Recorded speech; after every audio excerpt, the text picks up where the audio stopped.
ಭವಾದಿಧ್ವಾಂತರವಯೇ ವೈಷ್ಣವೇಂದೀವರೇಂದವೇ ಶ್ರೀರಾಘವೇಂದ್ರ ಗುರವೇ ನಮೋತ್ಯಂತ ದಯಾಲವೇ. ತಪಸ್ವಾಧ್ಯಾಯ ಶುಶ್ರೂಷಾ ಕೃಷ್ಣ ಪೂಜಾರತಂ ಮುನಿಂ ವಿಶ್ವೇಶಮಿಷ್ಟದಂ ವಂದೇ ಪರಿವ್ರಾಟ್ ಚಕ್ರವರ್ತಿನಂ. ಶ್ರೀ ಗುರುಭ್ಯೋ ನಮಃ. ಶ್ರೀ ವಿಶ್ವೇಶತೀರ್ಥ ಗುರುಭ್ಯೋ ನಮಃ. ವೇದವ್ಯಾಸ ದೇವರನ್ನ ಮಧ್ವಾಚಾರ್ಯರು ಕಾಣ್ತಾರೆ.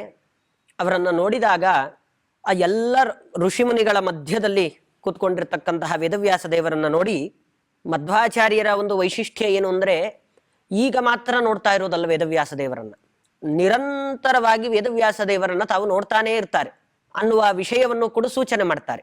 ಆ ಸೂಚನೆ ಮಾಡ್ತಾ ಅದರ ಜೊತೆಗೆ ನಾವು ದೇವರನ್ನ ಕಾಣಬೇಕಾದ್ರೆ ಯಾವ ರೀತಿಯಲ್ಲಿ ಕಾಣಬೇಕು ಅಂದ್ರೆ, ಭಗವಂತನ ವಿಗ್ರಹವನ್ನ ದರ್ಶನ ಮಾಡುವುದಾಗಲಿ, ಅದನ್ನ ದರ್ಶನ ಮಾಡಬೇಕಾದ್ರೆ ಮೊದಲಿಗೆ ಯಾವ ಅಂಗದಿಂದಾಗಿ ದರ್ಶನವನ್ನ ಪಡ್ಕೊಳ್ಬೇಕು ಅನ್ನುವ ವಿಷಯವನ್ನು ಕೂಡ ತೋರಿಸಿಕೊಡ್ತಾ, ವೇದವ್ಯಾಸ ದೇವರನ್ನ ನಿರಂತರವಾಗಿ ನೋಡುವ ಮಧ್ವಾಚಾರ್ಯರು, ನಿರಂತರವಾಗಿ ನೋಡೋದು ಅಂದ್ರೆ ಅದನ್ನವ್ರು ಹೇಳ್ತಾರೆ, ನಿಜರುತ್ ಕಮಲೇತಿ ನಿರ್ಮಲೆ ಸತತಂ ಸಾಧು ನಿಶಾಮಯನ್ನಪಿ ಅವಲೋಕ್ಯ ಪುನಃ ಪುನರ್ನವಂ ತಮಸೌ ವಿಸ್ಮಿತ ಇತ್ಯಚಿಂತಯತ್. ಯಾವಾಗಲೂ ಅವರ ಹೃದಯದಲ್ಲಿ, ಮಧ್ವಾಚಾರ್ಯರ ಹೃದಯದಲ್ಲಿ ಒಬ್ಬರು ದಾಸರು ಅದರ ಬಗ್ಗೆ ಹಾಡನ್ನೇ ಮಾಡ್ತಾ, ಮಧ್ವಾಂತರ್ಗತ ವೇದವ್ಯಾಸ ಕಾಯೋ ಶುದ್ಧ ಮೂರ್ತಿಯೇ ಸರ್ವೇಶ ಅಂತ ಅವರ ಒಂದು ಪದ್ಯದಲ್ಲಿ ಅವರು ಹೇಳ್ತಾರೆ. ಅಂದ್ರೆ ಮಧ್ವರ ಅಂತರ್ಗತರಾಗಿ ಯಾವಾಗಲೂ ವೇದವ್ಯಾಸ ದೇವರು ನಿರಂತರವಾಗಿ ಇದ್ದೇ ಇರ್ತಾರೆ, ಯಾವಾಗಲೂ ಅವರು ಕಾಣ್ತಾನೆ ಇರ್ತಾರೆ. ಮತ್ತೆ ಇಲ್ಲಿ ಕಂಡ್ರಲ್ಲ ಅಂದ್ರೆ, ಎಷ್ಟೇ ಬಾರಿ ಭಗವಂತನನ್ನ ನೋಡಿದರೂ ಕೂಡ ಅದು ಬೇಜಾರಾಯಿತು ಅನ್ನುವ ಹಾಗಿಲ್ಲ. ಈಗ ನೋಡಿದೆ, ಈಗ ಸಾಕಾಯ್ತು, ಮತ್ತೆ ಇನ್ನೊಂದ್ಸತಿ ನೋಡ್ಬೇಕು ಅನ್ನುವ ಹಾಗೆ ಅದು ಬೇಸರ ಬರುವಂತಹ ವಿಷಯ ಅಲ್ಲ. ಅದು ನಿರಂತರವಾಗಿ ಭಗವಂತನನ್ನ ಎಷ್ಟು ಬಾರಿ ನೋಡಿದರೂ ಕೂಡ ಬೇಸರ ಅನ್ನೋದು ಬರೋದೇ ಇಲ್ಲ. ಹಾಗಾಗಿ ಅದು ಯಾರಿಗೆ ಅಂದ್ರೆ, ನಿಜರತ್ ಕಮಲೇತಿ ನಿರ್ಮಲೆ, ಯಾರ ಮನಸ್ಸು ಸ್ವಚ್ಛವಾಗಿರುತ್ತೋ ಅವರು ಬಯಸೋದು ಯಾವಾಗಲೂ ಭಗವಂತನನ್ನ ಕಾಣಬೇಕು ಅಂತ. ಯಾರ ಮನಸ್ಸು ಸ್ವಚ್ಛವಾಗಿ ಇರೋದಿಲ್ವೋ ಅವರಿಗೆ ಭಗವಂತ ಬಿಟ್ಟು ಬೇರೆ ಎಲ್ಲ ನನಗೆ ಬೇಕು ಅನ್ನುವ ಬಯಕೆ ಇರುತ್ತೆ, ಬಿಟ್ರೆ ಭಗವಂತ ಬೇಕು ಅನ್ನುವ ಬಯಕೆ ಇಲ್ಲ.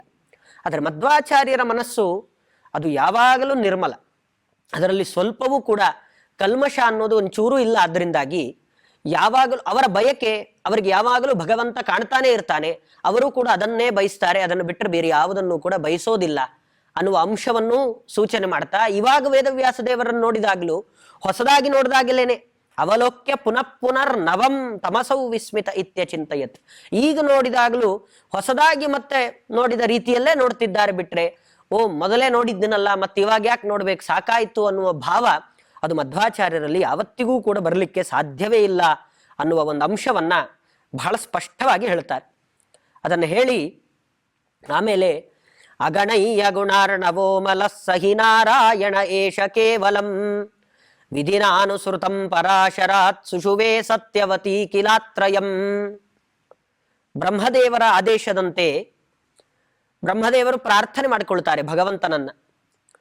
ಅದೆಲ್ಲ ಗೌತಮ ಋಷಿಗಳ ಶಾಪದಿಂದಾಗಿ ಸಮಗ್ರವಾಗಿ ಎಲ್ಲ ಜ್ಞಾನವೂ ನಷ್ಟ ಆಗೋಗಿರುತ್ತೆ, ಯಾರಿಗೂ ಅಧ್ಯಾತ್ಮದ ಜ್ಞಾನ ಅನ್ನೋದು ಇರೋದೇ ಇಲ್ಲ. ಈ ಪರಿಸ್ಥಿತಿ ಬಂದಿದ್ದಾಗ ಗೌತಮರ ಶಾಪದಿಂದ, ಆವಾಗ ದ್ವಾಪರ ಯುಗದಲ್ಲಿ ಪ್ರಾರ್ಥನೆ ಮಾಡಿಕೊಳ್ತಾರೆ ಎಲ್ಲ ದೇವತೆಗಳು, ಜ್ಞಾನ ನಷ್ಟ ಆಗೋದ್ರೆ. ಯಾಕೆಂದ್ರೆ ಪ್ರಧಾನವಾದದ್ದೇ ಅದು. ನಾವು ಏನನ್ನ ಸಂಪಾದನೆ ಮಾಡಬೇಕು ಅಂದ್ರೆ ಮುಖ್ಯವಾಗಿ ಸಂಪಾದನೆ ಮಾಡಬೇಕಾದದ್ದು ಜ್ಞಾನ. ಅದು ಯಾವ ಜ್ಞಾನ ಅಂದ್ರೆ ಭಗವತ್ ಸಂಬಂಧಿಯಾದ ಜ್ಞಾನವನ್ನು ಸಂಪಾದನೆ ಮಾಡಿಕೊಳ್ಬೇಕು ಅಂತ ಇರೋದು. ಆದರೆ ಇವತ್ತಿನ ಎಲ್ಲ ಜಂಜಾಟಗಳ ಮಧ್ಯದಲ್ಲಿ ಅದನ್ನು ಬಿಟ್ಟು ಬೇರೆ ಎಲ್ಲ ಮಾಡಲಿಕ್ಕೆ ನಮಗೆ ಸಮಯ ಇದೆ, ಅದನ್ನು ಮಾಡಲಿಕ್ಕೆ ನಮಗೆ ಸಮಯ ಸಾಕಾಗ್ತಾ ಇಲ್ಲ. ಭಗವಂತನ ವಿಷಯದಲ್ಲಿ ನಾವಿವತ್ತೇನನ್ನೇ ಅನುಭವಿಸ್ತಾ ಇದ್ರೂ ಕೂಡ ಅದು ಭಗವಂತ ನಮಗೆ ಮಾಡಿರುವ ಅನುಗ್ರಹ ಅನ್ನುವ ಜ್ಞಾನ ನಿರಂತರವಾಗಿ ನಮಗೆ ಇರಬೇಕು. ಯಾಕೆಂದ್ರೆ ದೇಹವನ್ನ ಕೊಟ್ಟು, ದೇಹದಲ್ಲಿ ಶಕ್ತಿಯನ್ನ ಕೊಟ್ಟ ನಂತರ, ನಮಗೆ ನಮ್ಮ ಬುದ್ಧಿಯನ್ನ ಪ್ರೇರಣೆ ಮಾಡಿದ ನಂತರವೇ ನಮ್ಮ ಕೆಲಸ ಹೊರತು, ಅದು ಬಿಟ್ರೆ ಅವನು ನಮ್ಮ ಬುದ್ಧಿಯನ್ನ ಪ್ರೇರಿಸದೇ ಇದ್ರೆ, ನಮ್ಮ ದೇಹದಲ್ಲಿ ಶಕ್ತಿ ಇಲ್ಲದೆ ಇದ್ರೆ, ಅಥವಾ ನಮಗೆ ದೇಹವನ್ನೇ ಕೊಡದೇ ಇದ್ರೆ ನಾವು ಮಾಡಿದ್ದು ಅಂತ ಯಾವುದು ಇರಲಿಕ್ಕೆ ಸಾಧ್ಯವೇ ಇಲ್ಲ. ಹಾಗಾಗಿ ಇದರ ಹಿನ್ನೆಲೆಯಲ್ಲಿ ನಿರಂತರವಾಗಿ ಭಗವಂತನನ್ನ ನಾವು ಯಾವಾಗಲೂ ಸ್ಮರಣೆ ಮಾಡ್ತಾಲೇ ಇರಬೇಕು. ಅದಕ್ಕೆ ಪ್ರಧಾನವಾಗಿ ನಮಗೆ ಆ ಜ್ಞಾನ ಬೇಕು. ಅದನ್ನು ತಿಳಿಸಿಕೊಡುವಂಥದ್ದು ಈ ಮಹಾಭಾರತ ಮೊದಲಾದ ಎಲ್ಲ ಗ್ರಂಥಗಳು. ಅದರ ಅಧ್ಯಯನ ಅಷ್ಟು ಅವಶ್ಯಕ. ಆದರೆ ಅದು ಎಲ್ಲ ಗೌತಮರ ಶಾಪದಿಂದ ಹೊರಟೋದಾಗ, ಎಲ್ಲ ದೇವತೆಗಳು ಪ್ರಾರ್ಥನೆ ಮಾಡಿದಾಗ ಭಗವಂತ ಪರಾಶರ ಮತ್ತೆ ಸತ್ಯವತಿ ದೇವಿಯರನ್ನ ಒಂದು ನಿಮಿತ್ತ ಮಾಡಿಕೊಂಡು ಅವತಾರ ಮಾಡ್ತಾನೆ. ನಾವು ಎಲ್ಲ ಕಡೆಯಲ್ಲೂ ಕೇಳಿರ್ತೇವೆ, ಭಗವಂತ ನಮ್ಮ ಮಗನಾಗಿ ಅವತಾರ ಮಾಡಲಿ ಅಂತ ಇವರೆಲ್ಲ ತಪಸ್ಸು ಮಾಡ್ತಾರೆ. ಬಿಟ್ರೆ ಪರಾಶರ ಋಷಿಗಳಿರಬಹುದು, ಸತ್ಯವತಿ ದೇವಿ ಇರಬಹುದು, ಅವರ ಒಂದು ದೀರ್ಘವಾದ ತಪಸ್ಸಿಗೆ ಭಗವಂತನೇ ನಮಗೆ ಮಗನಾಗಿ ಅವತಾರ ಮಾಡಬೇಕು ಅನ್ನುವ ತಪಸ್ಸಿನ ಫಲವಾಗಿ ವೇದವ್ಯಾಸ ರೂಪದಿಂದ ಭಗವಂತ ಅವತಾರ ಮಾಡಿದ್ದು. ಬಿಟ್ರೆ ಎಲ್ಲರೂ ತಿಳ್ಕೊಳ್ಳುವ ಹಾಗೆ ಭಗವಂತ ವೇದವ್ಯಾಸ ದೇವರು ಅಂತ ಹೇಳಿದ್ರೆ ನಿಮ್ಮ ಹಾಗೆ ಅವರೊಬ್ರು ಮನುಷ್ಯರಲ್ಲ. ಇದನ್ನ ಒಂದೇ ಮಾತಲ್ಲಿ ಅವರು ಹೇಳ್ತಾರೆ, ಸಹಿ ನಾರಾಯಣ ಏಷ ಕೇವಲಂ. ವೇದವ್ಯಾಸ ದೇವರು ನಾರಾಯಣ ಭಗವಂತನ ಅವತಾರವೇ ವೇದವ್ಯಾಸ ದೇವರು ಅನ್ನುವ ಈ ಜ್ಞಾನ ಅದು ಯಾವಾಗಲೂ ಇರಬೇಕು. ಅದು ಅವರು ವೇದವ್ಯಾಸರು ಅಂದ್ರೆ ಯಾರೋ ಎಲ್ಲ ಋಷಿಗಳಿದ್ದ ಹಾಗೆ ಅವರು ಒಬ್ಬ ಋಷಿಗಳು ಅನ್ನುವ ಜ್ಞಾನ ನಮಗೆ ಬರಲೇಬಾರದು ಅಂತ. ಇದಕ್ಕೆ ಮಹಾಭಾರತವೇ ಬಹಳ ಚೆನ್ನಾಗಿ ಹೇಳುತ್ತೆ, ಕೃಷ್ಣದ್ವೈಪಾಯನಂ ವ್ಯಾಸಂ ವಿದ್ಧಿ ನಾರಾಯಣಂ ಪ್ರಭುಂ ಕೋಹ್ಯನ್ಯ ಪುಂಡರೀಕಾಕ್ಷಾತ್ ಮಹಾಭಾರತ ಕೃದ್ಭವೇತ್. ಇದೊಂದು ಮಾತು ಸಾಕು, ಮಹಾಭಾರತವೇ ಸ್ಪಷ್ಟಪಡಿಸುತ್ತೆ.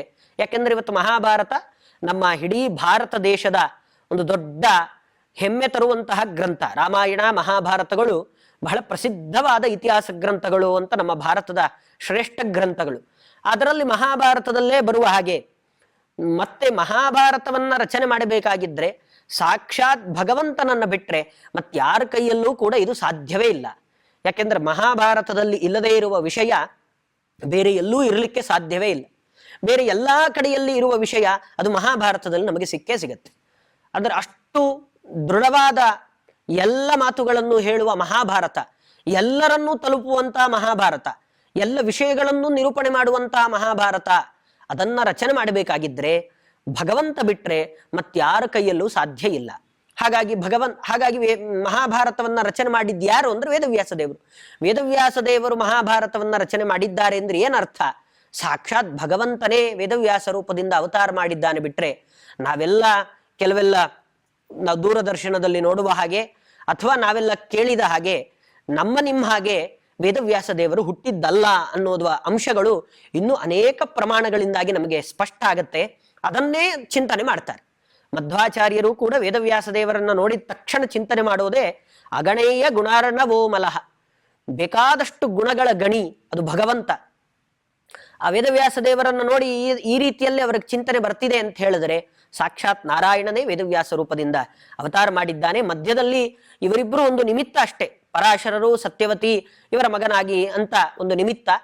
ಅದು ಬಿಟ್ರೆ 9 ತಿಂಗಳುಗಳ ಕಾಲ ಗರ್ಭವಾಸವನ್ನೆಲ್ಲ ಅನುಭವಿಸಿ ಆಮೇಲೆ ಅವರ ಮಗನಾಗಿ ಹುಟ್ಟಿದ್ದಲ್ಲ ಅನ್ನುವ ಅಂಶ ಬಹಳ ಸ್ಪಷ್ಟವಾಗಿ ಅದನ್ನೆಲ್ಲ ನಿರೂಪಣೆ ಮಾಡ್ತಾರೆ. ಹೀಗೆ ಸಹಿ ನಾರಾಯಣ ಏಷ ಕೇವಲಂ, ಆದ್ದರಿಂದ ಭಗವಂತನೇ ವೇದವ್ಯಾಸ ದೇವರಾಗಿ ಅವತಾರ ಮಾಡಿದ್ದಾನೆ. ಅಂತಹ ವೇದವ್ಯಾಸರೂಪಿ ಭಗವಂತನನ್ನ ಅದರಲ್ಲಿ ಕಾಣ್ತಾ ಆಮೇಲೆ ಅವರು ಹೇಳ್ತಾರೆ, ವೇದವ್ಯಾಸ ದೇವರ ಮನಸ್ಸು ಅದು ಎಂಥದ್ದು? ಧವಲೇಸ್ಯ ಮನಪ್ಪಯೋ ನಿಧೌ ಸದನುಕ್ರೋಶ ಗಿರೀಂದ್ರಲೋಲಿತೆ ಪ್ರಕಟೀಭವತಿ ಸ್ಮ ಸುಂದರಿ ದಯಿತಾ ದೈತ್ಯರಿಪೋಸ್ತ್ರಯೀ ಮಯಿ. ಸಮುದ್ರ ಮಥನ ಅಂತ ಬಹಳ ಪ್ರಸಿದ್ಧವಾಗಿರತಕ್ಕಂಥದ್ದು. ದೇವತೆಗಳು ಮತ್ತೆ ಅಸುರರು ಇಬ್ಬರೂ ಸೇರಿ ಆ ಸಮುದ್ರ ಮಥನವನ್ನ ಮಾಡ್ತಾರೆ. ಸಮುದ್ರ ಮಥನವನ್ನು ಮಾಡಿದಾಗ ಆ ಸಮುದ್ರ ಮಥನದಿಂದ ಅಮೃತ ಅದು ಮೇಲಕ್ಕೆ ಎದ್ದು ಬರುತ್ತೆ, ಅಮೃತವೂ ಬರುತ್ತೆ. ಮಹಾಲಕ್ಷ್ಮೀ ದೇವಿಯು ಕೂಡ ಆ ಸಮುದ್ರ ಮಥನ ಕಾಲದಿಂದಲೇ ಬಂದದ್ದು. ಮಹಾಲಕ್ಷ್ಮೀ ದೇವಿಯು ಆ ಸಮುದ್ರ ಮಥನ ಮಾಡಿದಾಗ ಮೇಲಕ್ಕೆ ಬರ್ತಾಳೆ. ಹೀಗೆ ಮಹಾಲಕ್ಷ್ಮೀ ದೇವಿ ಅಮೃತ ಎಲ್ಲವೂ ಬರಬೇಕಾದ್ರೆ ಮಥನ ಮಾಡಬೇಕು. ನಮಗೆ ಆ ಮಥನ ಮಾಡದೆ ನಮಗೆ ನವನೀತ ಸಿಗೋದಿಲ್ಲ. ಮೊಸರನ್ನ ಚೆನ್ನಾಗಿ ಕಡಿದ್ರೆ ಮಾತ್ರ ನಮಗೆ ಬೆಣ್ಣೆ ಸಿಗುತ್ತೆ. ಇಲ್ಲದೇ ಇದ್ರೆ ಅದು ಮೊಸರಷ್ಟೇ, ಬೆಣ್ಣೆ ಆಗ್ಲಿಕ್ಕೆ ಸಾಧ್ಯವೇ ಇಲ್ಲ. ಅಥವಾ ಮೊಸರನ್ನೇ ಕಾಯಿಸಿ ತುಪ್ಪ ಮಾಡ್ಲಿಕ್ಕೂ ಆಗೋದಿಲ್ಲ, ಅದು ಬೆಣ್ಣೆ ಆಗಬೇಕು, ಆಮೇಲೆ ಅದರಿಂದ ತುಪ್ಪವನ್ನು ಮಾಡ್ಲಿಕ್ಕೂ ಸಾಧ್ಯ. ಹಾಗಾಗಿ ಇಲ್ಲೂ ಏನ್ ಮಾಡಿದ್ದಾರೆ ಅಂದ್ರೆ, ಅವಾಗ ದೈತ್ಯರು ದೇವತೆಗಳು ಇಬ್ಬರೂ ಸೇರಿ ಸಮುದ್ರ ಮಥನವನ್ನ ಮಾಡಿದಾಗ ಮಹಾಲಕ್ಷ್ಮೀ ದೇವಿ ಯಾವ ರೀತಿಯಾಗಿ ಬಂದ್ಲೋ ಅದೇ ರೀತಿಯಾಗಿ ವೇದವ್ಯಾಸ ದೇವರ ಮನಸ್ಸು, ಆ ವೇದವ್ಯಾಸ ದೇವರ ಮನಸ್ಸನ್ನ ಎಲ್ಲ ಸಜ್ಜನರು ಕೂಡ ಸೇರ್ಕೊಂಡು ಮಥನ ಮಾಡ್ತಾರಂತೆ. ಮಥನ ಮಾಡೋದು ಅಂದ್ರೆ ಇದು ಕವಿಗಳ ದೃಷ್ಟಿಯಲ್ಲಿ ನೋಡ್ಬೇಕು. ಮತ್ತೆ ನಾವೆಲ್ಲ ಲೌಕಿಕ ದೃಷ್ಟಿಯಿಂದ ಈ ಡಾಕ್ಟರ್ಗಳೆಲ್ಲ ಸರ್ಜರಿ ಮಾಡುವ ರೀತಿಯಲ್ಲಿ ವೇದವ್ಯಾಸ ದೇವರ ಇದನ್ನ ದೇಹವನ್ನೆಲ್ಲ ಛಿದ್ರ ಮಾಡಿ ಅದರೊಳಗಡೆ ಎಲ್ಲ ಆ ರೀತಿಯಲ್ಲೆಲ್ಲ ಚಿಂತನೆ ಮಾಡದೆ ವೇದವ್ಯಾಸ ದೇವರ ಮನಸ್ಸು ಅಂತ ಅದನ್ನ ಕಡಿದಾಗ ಅದರಿಂದ ಬಂದದ್ದು ಶ್ರುತಿಗಳೆಲ್ಲ ಮೇಲಕ್ಕೆ ಬಂದವು. ಮಹಾಲಕ್ಷ್ಮೀ ದೇವಿ ಸಮುದ್ರ ಮಥನ ಮಾಡಿದಾಗ ಯಾವ ರೀತಿಯಾಗಿ ಬಂದ್ಲೋ ಆ ರೀತಿಯಾಗಿ ವೇದವ್ಯಾಸ ದೇವರ ಮನಸ್ಸಿನಿಂದಾಗಿ ಎಲ್ಲ ಆ ವೇದ ಪ್ರಪಂಚ ಅನ್ನೋದು ಆ ಮನಸ್ಸಿನಿಂದಾಗಿ ಹೊರಗಡೆ ಬಂತು ಅಂತ. ಅಂದ್ರೆ ಏನ್ ಅರ್ಥ? ವೇದವ್ಯಾಸ ದೇವರು ಬ್ರಹ್ಮದೇವರಿಗೆ ಸಮಗ್ರವಾಗಿರ್ತಕ್ಕಂತಹ ವೇದ ಮಂತ್ರಗಳನ್ನ ಉಪದೇಶ ಮಾಡಿದ್ರು ಅಂತ ಅರ್ಥ.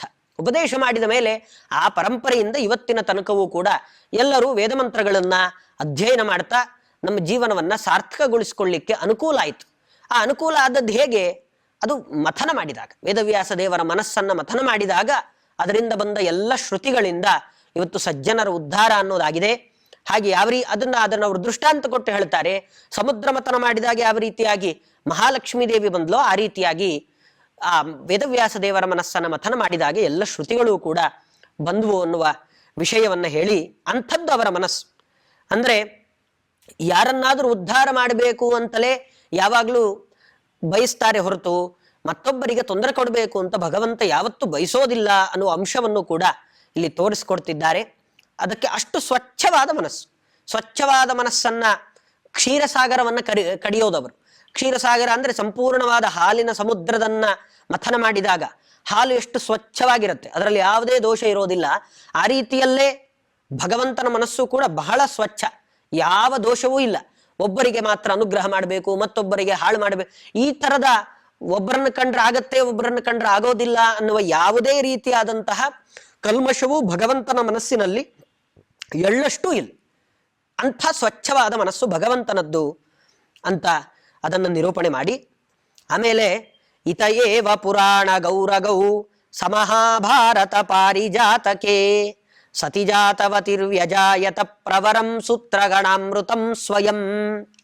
ಇನ್ನೂ ಹೇಳ್ತಾರೆ, ಇದಾದ ಮೇಲೆ ಅದೇ ಸಮುದ್ರ ಮಥವನ್ನ ಮಾಡಿದಾಗ ಮಹಾಲಕ್ಷ್ಮೀ ದೇವಿ ಬಂದ ಹಾಗೆ ಅದಕ್ಕೆ ಅಭಿಮಾನಿ ದೇವತೆಯು ಎಲ್ಲ ಶ್ರುತಿತತಿಗಳಿಗೆ ಅಭಿಮಾನಿ ಮಹಾಲಕ್ಷ್ಮೀ ದೇವಿನೇ. ಆ ಮಹಾಲಕ್ಷ್ಮೀ ದೇವಿ ಶ್ರುತಿ, ಅದಕ್ಕೆ ಅವರದ್ದು ಎರಡನ್ನೂ ಕೂಡ ಸೇರಿಸಿಕೊಂಡು ಹೇಳಿದ್ರು. ಮತ್ತೆ ಯಾವಾಗಲೂ ಭಗವಂತ ಲಕ್ಷ್ಮೀ ದೇವಿಯನ್ನ ತನ್ನ ಮನಸ್ಸಿನಲ್ಲಿ ಇಟ್ಟುಕೊಂಡಿರ್ತಾನೆ, ಅದು ಲಕ್ಷ್ಮೀ ದೇವಿಗೆ ಅನುಗ್ರಹ ಮಾಡುವ ದೃಷ್ಟಿಯಿಂದ. ಹೀಗೆ ಅದೇ ಮತ್ತೆ ಮುಂದುವರೆದಾಗ, ಸಮುದ್ರ ಮಥನ ಮುಂದುವರೆದಾಗ ಯಾವ ರೀತಿಯಾಗಿ ಮಹಾಲಕ್ಷ್ಮೀ ದೇವಿ ಬಂದ್ಲೋ ಅದೇ ರೀತಿಯಾಗಿ ಅಮೃತವೂ ಕೂಡ, ಆ ಮುಖ್ಯ ಉದ್ದೇಶವೇ ಅಮೃತ ಬರಬೇಕು ಅಂತ. ಅಮೃತ ಬಂದದ್ದು ಸಮುದ್ರ ಮಥನ ಮಾಡಿದಾಗಲೇ, ಪಾರಿಜಾತ ವೃಕ್ಷ ಅದು ಬಂದದ್ದು ಸಮುದ್ರ ಮಥನ ಮಾಡಿದಾಗಲೇ, ಚಂದ್ರ ಇವತ್ತು ನಾವೇನು ರಾತ್ರಿ ಆದ್ರೆ ನಮಗೆಲ್ಲ ಬೆಳದಿಂಗಳನ್ನು ಕೊಟ್ಟು ನಮಗೆಲ್ಲ ಶ್ರಮವನ್ನ ಪರಿಹಾರ ಮಾಡತಕ್ಕಂತ ಚಂದ್ರ ತಾನು ಬಂದದ್ದು ಕೂಡ ಸಮುದ್ರ ಮಥನವನ್ನ ಮಾಡಿದಾಗಲೇ. ಹೀಗೆ ಸಮುದ್ರ ಮಥನ ಮಾಡಿದಾಗ ಲಕ್ಷ್ಮಿಯ ಜೊತೆಗೆ ಈ ಎಲ್ಲ ಪಾರಿಜಾತ ವೃಕ್ಷವೂ ಬಂತು, ಚಂದ್ರನೂ ಬಂದ, ಅಮೃತವೂ ಬಂತು. ಇದಕ್ಕೆ ಒಂದೊಂದಕ್ಕೆ ಒಂದೊಂದು ಕಾರಣವನ್ನ ಬಹಳ ಸುಂದರವಾಗಿ ಹೇಳ್ತಾರವರು. ಈ ಏನು ಕಾರಣ ಅಂದ್ರೆ ಅವ್ರು ಹೇಳ್ತಾರೆ, ವೇದವ್ಯಾಸ ದೇವರನ್ನು ಮತ್ತೆ ಮಥನ ಮಾಡಿದ್ರು. ಎಲ್ಲ ವೇದ ಮಂತ್ರಗಳು ಬಂದ ಮೇಲೆ ಆಮೇಲೂ ಕೂಡ ಬಿಡ್ಲಿಲ್ಲ, ಮತ್ತೆ ವೇದವ್ಯಾಸ ದೇವರನ್ನ ಆ ಮನಸ್ಸನ್ನ ಮತ್ತೆ ಮಥನ ಮಾಡಿದ್ರು ಇವರೆಲ್ಲ. ಅಂದ್ರೆ ಮತ್ತೆ ಮತ್ತೆ ವೇದವ್ಯಾಸ ದೇವರ ಹತ್ರ ಪಾಠಗಳನ್ನ ಮತ್ತೆ ಮತ್ತೆ ಪ್ರಶ್ನೆಗಳನ್ನ ಮಾಡಿ ಮಾಡಿ ಅವರಿಂದ ಇನ್ನೂ ಹೆಚ್ಚಿನ ಜ್ಞಾನ ಸಂಪತ್ತನ್ನ ಪಡ್ಕೊಂಡ್ರು ಅಂತ ಅದನ್ನ ಹೇಳ್ತಾರೆ. ಹೇಗೆ ಅಂದ್ರೆ, ಈ ಅಮೃತ ಹುಟ್ಟಿದಂತೆ ವೇದವ್ಯಾಸ ದೇವರಿಂದಲೇ ಎಲ್ಲ ಸಮಗ್ರವಾಗಿ ನಾವಿವತ್ತೇನು ಪುರಾಣಗಳು ಅಂತೆಲ್ಲ ನೋಡ್ತೀವಿ, ವಿಷ್ಣು ಪುರಾಣ ಇರಬಹುದು, ಬ್ರಹ್ಮಾಂಡ ಪುರಾಣ, ಎಲ್ಲ 18 ಪುರಾಣಗಳು, ಭಾಗವತ, ಇದೆಲ್ಲವೂ ಕೂಡ ಬಂದದ್ದು ವೇದವ್ಯಾಸ ದೇವರಿಂದಲೇ ಬಂದದ್ದು. ಆ ವೇದವ್ಯಾಸ ದೇವರೇ ಈ ಎಲ್ಲಾ ಪುರಾಣಗಳನ್ನು ಕೊಟ್ಟವರು. ಮಹಾಭಾರತವನ್ನ ಕೊಟ್ಟವರು ಕೂಡ ವೇದವ್ಯಾಸ ದೇವರೇ. ಕೊನೆಗೆ ಆ ಬ್ರಹ್ಮಮೀಮಾಂಸಾ ಶಾಸ್ತ್ರ ಅಂದ್ರೆ ಬ್ರಹ್ಮಸೂತ್ರಗಳನ್ನ ರಚನೆ ಮಾಡಿ ಕೊಟ್ಟಿರ್ತಕ್ಕಂಥವರು ಕೂಡ ವೇದವ್ಯಾಸ ದೇವರೇ. ಇದೆಲ್ಲದಕ್ಕೂ ಸಂಬಂಧ ಇದೆ ಅಂತ ಹೇಳ್ತಾರೆ. ಅದನ್ನು ಬಹಳ ಚೆನ್ನಾಗಿ ಈ ಏನೆಲ್ಲ ಮಹಾಭಾರತ ಮೊದಲಾದದ್ದವೆಲ್ಲ ಏನಿದೆ, ಪುರಾಣಗಳೆಲ್ಲ ಏನಿದೆ, 18 ಪುರಾಣಗಳು, ಆ ಎಲ್ಲ ಪುರಾಣಗಳು ಕೂಡ ಯಾವತ್ತೂ ಯಾರಿಗೂ ಕೂಡ ತೊಂದರೆ ಕೊಡುವಂಥದ್ದಲ್ಲ. ಆ ಪುರಾಣವನ್ನ ನೋಡುವ ದೃಷ್ಟಿ ಸರಿ ಇರಬೇಕು. ಒಂದೊಂದು ಪುರಾಣದಲ್ಲಿ ಒಂದೊಂದು ರೀತಿಯಾಗಿ ಹೇಳ್ತಾರೆ, ನಮಗೆ ಗೊತ್ತೇ ಆಗೋದಿಲ್ಲ. ಅಂದ್ರೆ ಪುರಾಣಗಳನ್ನ ಅಧ್ಯಯನ ಮಾಡ್ಲಿಕ್ಕೋಸ್ಕರವೇ ಅದರದ್ದೇ ಆದ ಕೆಲವು ಭಾಷೆಗಳಿದೆ. ಆ ಭಾಷೆಯಲ್ಲೇ ಅದನ್ನು ನೋಡಬೇಕು. ಅದನ್ನು ನೋಡಿದ್ರೆ ಅವಾಗ ಮಾತ್ರ ಅರ್ಥ ಆಗುತ್ತೆ. ಎಲ್ಲರಿಗೂ ಕನ್ನಡದ ಅನುವಾದದ ಪುಸ್ತಕಗಳಿಂದ ನೋಡಿ ಒಬ್ಬೊಬ್ರು ಒಂದೊಂದು ರೀತಿಯಲ್ಲಿ ಬರೆದಿರ್ತಾರೆ, ಅದನ್ನೇ ಪುರಾಣಗಳು ಅಂತ ಅರ್ಥ ಮಾಡಿಕೊಂಡ್ರೆ ಅದು ನಮ್ಮ ದೋಷವೇ ಹೊರತು ಪುರಾಣದ ತಪ್ಪಲ್ಲ. ಪುರಾಣದಲ್ಲಿ ಸಮಾಧಿ ಭಾಷೆ, ಗುಖ್ಯ ಭಾಷೆ, ದರ್ಶನ ಭಾಷೆ ಅಂತೆಲ್ಲ ಭಾಷೆಗಳಲ್ಲೇ ವ್ಯತ್ಯಾಸ ಇರುತ್ತೆ. ಕೆಲವೆಲ್ಲ ಹಾಗೆ ಹೇಳ್ತಿರ್ತಾರೆ, ಕೆಲವು ಬಹಳ ಆಳವಾಗಿ ಪದಗಳನ್ನು ಒಡೆದು ಬೇರೆ ಬೇರೆ ಪ್ರಸಂಗಗಳನ್ನೆಲ್ಲ ಅಲ್ಲಿಗೆ ತಂದು ಅದನ್ನು ಸಮನ್ವಯ ಮಾಡಬೇಕಾಗಿರುತ್ತೆ. ಒಂದೊಂದು ಪುರಾಣದಲ್ಲಿ ಒಂದೊಂದು ರೀತಿಯ ವಿಷಯಗಳು ಬಂದ ತಕ್ಷಣ ಅದು ಪುರಾಣದ ದೋಷಗಳಲ್ಲ, ಪುರಾಣವನ್ನ ಓದುವವನ ದೋಷ ಅದು. ಓದಬೇಕಾದ್ರೆ ತಾನು ಮೊದಲಿಗೆ ಸರಿಯಾದ ಅಧ್ಯಯನವನ್ನ ಮಾಡಿ ಪುರಾಣಗಳನ್ನ ಓದಬೇಕೇ ಹೊರತು ತನ್ನ ಇಚ್ಛೆಗನುಸಾರವಾಗಿ ಪುರಾಣವನ್ನ ಓದಿ ಪುರಾಣದ ಮೇಲೆ ನಾವು ತಪ್ಪನ್ನ ಹೊರಿಸಲಿಕ್ಕೆ ಯಾವತ್ತಿಗೂ ಕೂಡ ಹೋಗಬಾರ್ದು. ಯಾಕೆಂದ್ರೆ ಎಲ್ಲ ಪುರಾಣಗಳನ್ನು ರಚನೆ ಮಾಡಿರ್ತಕ್ಕಂಥವ್ರು ವೇದವ್ಯಾಸ ದೇವರೇ. ವೇದವ್ಯಾಸ ದೇವರ ಉದ್ದೇಶ ಪುರಾಣಗಳನ್ನು ಅಧ್ಯಯನ ಮಾಡಿ ಅದರಿಂದಾಗಿ ನೀವು ವೇದ ಮಂತ್ರಗಳಿಗೆ ಅರ್ಥವನ್ನ ಮಾಡಲಿಕ್ಕೆ ನಿಮಗೆ ಅದು ಸಹಕಾರಿಯಾಗತ್ತೆ ಎನ್ನುವ ದೃಷ್ಟಿಯಿಂದಲೇ ರಚನೆ ಮಾಡಿರುತ್ತೆ. ಹಾಗಾಗಿ ಪುರಾಣದ ಮೇಲೆ ಯಾವತ್ತಿಗೂ ಆರೋಪವನ್ನು ಮಾಡುವ ಅಧಿಕಾರ ಅದು ನಮಗೆ ಇಲ್ಲವೇ ಇಲ್ಲ ಅನ್ನುವ ಅಂಶವನ್ನ ತೋರಿಸ್ತಾ, ಹಾಗಾಗಿ ಅದನ್ನು ಚಂದ್ರನಿಗೆ ಹೋಲಿಸ್ತಾರೆ. ಚಂದ್ರ ಯಾವತ್ತಿಗೂ ಯಾರಿಗೂ ದೋಷ ಅಂತಿಲ್ಲ. ಕೆಟ್ಟವರು ಯಾರೋ ಇರ್ತಾರೆ, ಒಳ್ಳೆಯವರು ಯಾರೋ ಇರ್ತಾರೆ. ಕೆಟ್ಟವರಿದ್ದಾರೆ ಅಂದ್ರೆ ಅವನಿಗೆ ನಾನು ತಂಪು ಕೊಡೋದಿಲ್ಲ, ಕೆಟ್ಟವನ ಮನೆಗೆ ಬೆಳದಿಂಗಳು ಕೊಡೋದಿಲ್ಲ, ಆ ರೀತಿಯಲ್ಲಿ ಯಾರಿಗೂ ಮೋಸ ಮಾಡೋದಿಲ್ಲ, ಎಲ್ರಿಗೂ ಸಮಾನವಾದ ಬೆಳದಿಂಗಳೇ. ಅದೇ ರೀತಿಯಲ್ಲಿ ಪುರಾಣಗಳು ಯಾರಿಗೋ ಅನ್ಯಾಯ ಆಗ್ಬೇಕು, ಈ ಜನಾಂಗದವರಿಗೆ ಮಾತ್ರ ಅನುಕೂಲ ಆಗ್ಬೇಕು, ಈ ಜನಾಂಗದವರಿಗೆ ಅನ್ಯಾಯ ಆಗ್ಬೇಕು, ಈ ರೀತಿಯಲ್ಲೂ ಪುರಾಣಗಳಿಲ್ಲ. ಎಲ್ರಿಗೂ ಒಂದೇ ರೀತಿಯಲ್ಲೇ ಅರ್ಥ ಆಗುವ ರೀತಿಯಲ್ಲಿ ಇರ್ತಕ್ಕಂಥದ್ದು ಪುರಾಣ. ಆದರೆ ಅದನ್ನು ಓದುವ ದೃಷ್ಟಿ ಅದು ನಮಗೆ ಸರಿಯಾಗಿರಬೇಕು ಅನ್ನುವ ಅಂಶವನ್ನ ತೋರಿಸಿ ಮುಂದೆ ಪಾರಿಜಾತ ವೃಕ್ಷಕ್ಕೆ ಅಮೃತಕ್ಕೆ ಇನ್ನು 2 ಗ್ರಂಥಗಳನ್ನ ಹೋಲಿಸ್ತಾರೆ. ಅದನ್ನ ನಾಳೆಯ ದಿನ ನೋಡೋಣ ಅಂತ ಹೇಳ್ತಾ ನನ್ನ ಮಾತನ್ನು ಮುಗಿಸ್ತೇನೆ. ಕೃಷ್ಣಾರ್ಪಣಮಸ್ತು.